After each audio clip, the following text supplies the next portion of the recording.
नमस्कार, स्वागत है आपका लाइव यूपी न्यूज 24 में। आज हम बात करने जा रहे हैं कि अपर्णा यादव के मामले को लेकर के कि अमित शाह ने अपर्णा यादव से क्या बात करी है। आज हम इस पूरे वीडियो में इस बात पर चर्चा करेंगे कि आखिर अमित शाह के मनाने के बाद भी अपर्णा यादव ने उपाध्यक्ष पद क्यों नहीं लिया महिला आयोग का। आखिर अपर्णा यादव को मनाने के लिए क्यों सक्रिय हुए प्रदेश और देश के नेता, और नेता ही नहीं बल्कि मंत्री। आखिर क्या कारण रहा कि अपर्णा यादव को महिला आयोग का अध्यक्ष उत्तर प्रदेश का नहीं बनाया गया।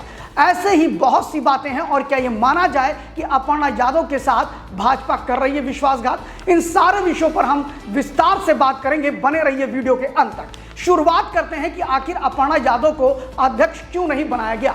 उसका बेसिक कारण यह है कि अपर्णा यादव को अध्यक्ष न बनाने के पीछे जो पूरे का पूरा मामला है वो पश्चिमी उत्तर प्रदेश में क्षत्रियों का रोष देखते हुए बनाया गया है। आपको बताएं कि क्षत्रियों में जो रोष व्याप्त था उसको थोड़ा कंट्रोल करने के लिए बबीता चौहान को इसके लिए सिलेक्शन किया गया। फिलहाल ये तो पार्टी अपने तरफ से, वो पार्टी के अंदरूनी सूत्र ये बताते हैं, लेकिन बात ये आती है कि बबीता चौहान को मनाने के लिए आखिर केंद्र से लेकर प्रदेश तक वो कौन से नेता सक्रिय हुए जो बबीता यादव को मनाना चाहते थे। आपको बताएं कि बबीता यादव को जब उन्होंने कहा कि उपाध्यक्ष पद को लेकर के रिएक्शन दिया और ज्वाइनिंग से मना कर दिया और ऐसी खबरें आई कि वो नाराज है। ऐसे कुछ फुटेज भी चलाए गए सोशल मीडिया पे जिसके माध्यम से ये लगा कि अपर्णा यादव जल्द ही समाजवादी पार्टी की तरफ रुख कर जाएंगे। इस घटना के बाद तो अखिलेश यादव भी भाजपा पर आक्रामक हो गए और उन्होंने बोलना शुरू कर दिया कि यहाँ पर एक जात का ही बोलबाला है। उन्होंने निशाना बबीता चौहान के माध्यम से योगी आदित्यनाथ पर साथ दिया और उन पर एक बार फिर जातिवादी मोहर लगाने का काम किया। लेकिन बात यह आती है कि इस पूरी घटनाक्रम के बाद प्रदेश के मंत्री दयाशंकर सिंह जो रसूख रखते हैं और योगी आदित्यनाथ के बड़े करीबी कहे जाते हैं, उनको अपर्णा यादव को मनाने के लिए भेजा गया। वहीं पर अगर बात करें तो केंद्र के मंत्री अमित शाह जी ने भी अपर्णा यादव से बात किया। क्या बात किया इसको लेकर के कोई खुलकर तो नहीं बोलता है, लेकिन ऐसा माना जाता है कि अमित शाह जी ने अपर्णा यादव को भविष्य में आश्वासन दिया है कि वो किसी न किसी अच्छी जगह उनका एस्टेब्लिशमेंट होगा। फिलहाल अपर्णा यादव को लेकर के एक बड़ी बात और भी है कि क्या अपर्णा यादव को भारतीय जनता पार्टी ने धोखा दिया है। ये एक बड़ा विषय है। यहां पर हम विश्लेषण करते हैं कि आखिर ये बात हम क्यों कह रहे हैं। सूत्रों की खबर है और जहां तक कि अगर आप पूरे सिनेरियो को देखिए, अपर्णा यादव के भारतीय जनता पार्टी में आना और अब इस पूरे घटनाक्रम को लेकर के हम यहाँ एक छोटा सा आपको विषय रखना चाहते हैं।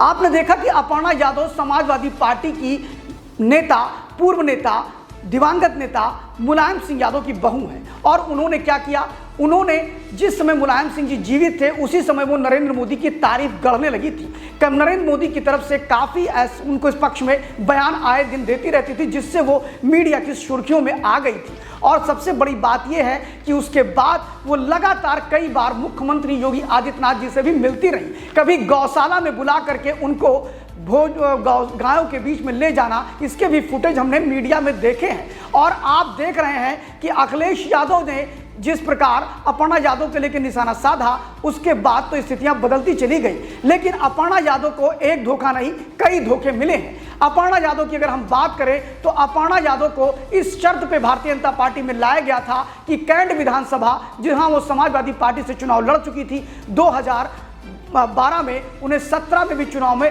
लाया गया। और 17 के चुनाव के बाद ये माना गया कि अपर्णा यादव को जब भारतीय जनता पार्टी में लाया गया तो इस आश्वासन के साथ लाया गया था कि वो कैंट से लड़ेंगी। लेकिन उनको कैंट से टिकट ना दे करके वहां पर टिकट उपचुनाव में रीता बहुगुणा जोशी को दे दिया गया। रीता बहुगुणा जोशी 17 में कैंट से विधायक होती हैं। उसके बाद में वहां पर जब वो एमपी हो जाती हैं, फिर से लगता है कि एक बार उन्हें मौका और मिलेगा। लेकिन कैंट से फिर अपर्णा यादव को टिकट भाजपा नहीं देती है और अपने क्षेत्रीय अध्यक्ष सुरेश तिवारी को वो चुनाव में लड़ा देती है।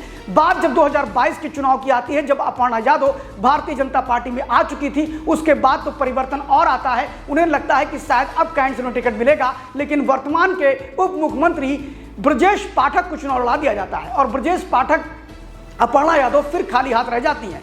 अपर्णा यादव को फिर आश्वासन मिलता है कि आने वाले मेयर के चुनाव में अपर्णा यादव एक बड़ा चेहरे के रूप में भाजपा उन्हें प्रस्तुत करेगी, लेकिन वहां भी अपर्णा यादव के हाथ से ये चीज निकल जाती है। और आपको बताएं उसमें तो बड़ी गहमा गहमी भी हुई थी। माना जाता है सूत्रों के हवाले से कि उसमें खेमेबंदी भी हुई थी और कई लीडर आपस में भिड़ गए थे। जहां मुख्यमंत्री योगी आदित्यनाथ की पहली पसंद अपर्णा यादव थी, वहीं अन्य नेताओं की पहली पसंद शिव कुमार, जो कि अटल बिहारी वाजपेयी के पीए होते थे, उनकी बहू अलका पारिक हुआ करती थी। ऐसी परिस्थिति में कार्यकर्ता को तवज्जो दिया गया और सुषमा खरगवाल को मेयर पद के लिए चुन लिया गया। और इसके बाद तो स्थितियां बदल गईं और ये माना गया कि अपर्णा यादव भारतीय जनता पार्टी में अपने आप को उपेक्षित महसूस कर रही है। और ऐसी परिस्थिति में जब उनको उपाध्यक्ष का पद दिया गया तो वो नाराज हो गई।